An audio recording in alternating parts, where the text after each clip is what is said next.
The Reserve Bank of New Zealand has hiked rates by 50 points. Let's have a look. Hello everyone, Florian here and welcome to another episode of HeiseSays. The RBNZ has hiked rates. The poor Kiwis across the ditch, they're really getting hammered with their interest rates, guys. You know, they're really getting hammered. Let's have a look here for trading economics. We can see they had nice low rates like all of us. And it's just, well, I mean, I'm looking at the max data here. Look at that growth. Look at that climb. They're heading right back up to, well, pre-GFC levels. So there you go, guys. It's climbing quick. Maybe they'll get back to what they had back here, you know, over 60% rates. Let's hope not. Let's have a look at the statement here, the monetary policy snapshot from the Reserve Bank of New Zealand. And I'm just going to check over here. This is the 4.75% that they have now. It's the consensus and the forecast. It's no surprise. So the monetary policy snapshot. Reserve Bank increases the official cash rate from 4.25% to 4.75%. Demand in the New Zealand economy has been robust, but there are early signs of slowing. The tourism recovery has supported the services industry, but global growth is easing.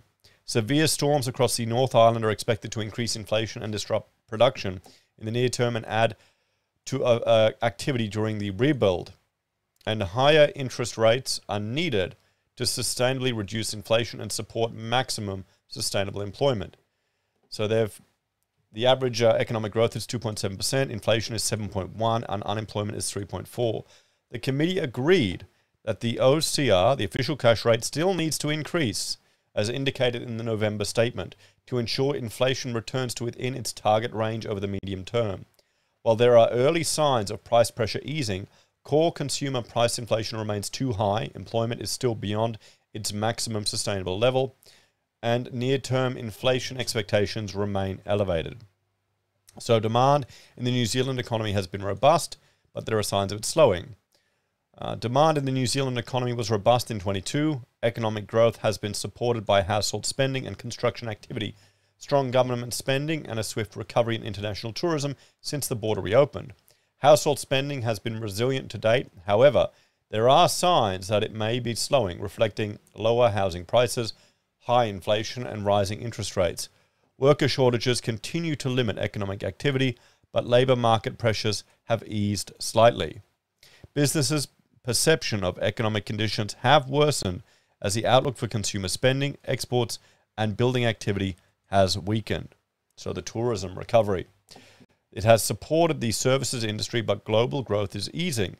The number of international visitors has increased rapidly since the border reopened. This has supported the recovery in the tourism sector and activity in associated services industries, in particular transportation, accommodation, and restaurants. Pent-up demand for travel and reduced capacity have contributed to higher airfares, accommodation, and other tourism-sensitive prices. Slowing growth demand has led to a decline in international prices for some of our key commodity groups, exports like dairy, meat, and logs. It is likely that demand for our exports will increase following the recent easing of COVID-19 restrictions in China. The storms. The severe storms across the North Island are expected to increase inflation and disrupt production in the near term and add to activity during the rebuild.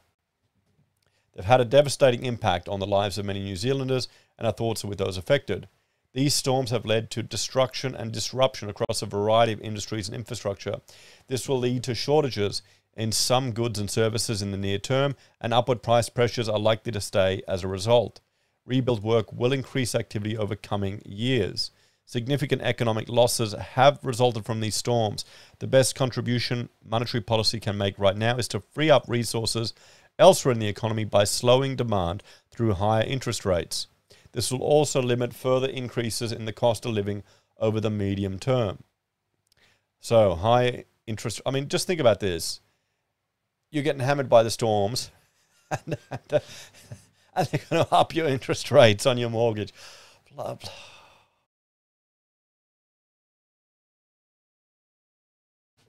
This is what you get with central planning, guys. High interest rates are needed to sustainably reduce inflation and support maximum sustainable employment. Inflation remains widespread and too high at an annual rate of 7.2%. Measures of core inflation, which strip out prices that are volatile like fuel and food, have also remained elevated. High core inflation expectations, and temporary price pressures associated with the recent storm suggest that headline inflation will stay high in the near term, and is likely to begin to decline significantly only from the second half of 23. The labour market remains extremely tight, with employment above its maximum sustainable level. The unemployment rate was 3.4% in the December quarter 22. Worker shortages led to an acceleration in wage growth supporting household incomes, but adding upward pressure to domestic inflation through increased business costs. Overall, the New Zealand economy has evolved largely as expected at the time of the November statement. Although CPI inflation was slightly lower than expected in the December 22 quarter, the starting point for economic activity was stronger. Higher interest rates are needed to ensure that inflationary pressure ease and employment returns to the maximum sustainable level. That means they want to increase the unemployment rate, I'm assuming. Isn't it awesome how you've got these central planners impacting your lives? Well, let's have a talk about this. So, guys, there we have it. Interest rates are up in New Zealand for your own good. For your own good. Just have to keep watching, guys. The housing costs over in NZ are crazy. They're just as insane as Australia. But again, I mean, I think many of the same issues that are adding support to our market will add support to theirs. We'll have to see what happens, guys. As always, thanks for watching. Like, share, and subscribe. Check out HeiseBim and Heise Does. And if you're a fan and want to support us, you can on YouTube or Patreon. Use our referral links, buy our pocket squares, or call us if you need an architect. Take care, everyone. Have a great day, and I'll see you in the next episode of HeiseSays. Bye for now.